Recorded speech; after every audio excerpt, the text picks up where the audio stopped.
રાજકોટના ઉપલેટાના toll plaza પર ખાનગી ટ્રાવેલ્સના ચાલકની દાદાગીરી વધતી જાય છે। ટોલ પ્લાઝાના સંચાલક દ્વારા પોલીસ ફરિયાદ કરવા છતાં ખાનગી ટ્રાવેલ્સની કાર ટોલ પ્લાઝાનો ફાટક તોડીને આગળ વધતી સીસીટીવીમાં કેદ થયા ઉપરાંત અન્ય એક ટ્રક પણ ટોલ પ્લાઝાનો ફાટક તોડતોડ સીસીટીવીમાં નજરે પડે છે। આ અંગે કવરેજ કરવા ગયેલા પત્રકારો સાથે પણ ઘર્ષણના દ્રશ્યો સામે આવ્યા।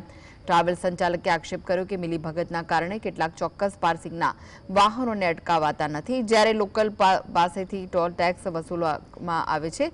આ વિવાદ અંગે પોલીસ ફરિયાદ પણ થઈ છે, છતાં ટોલ પ્લાઝાની મિલકતને નુકસાન કરવામાં આવી રહ્યું છે, જાણે કે પોલીસનો કોઈ ખોફ જ ન હોય।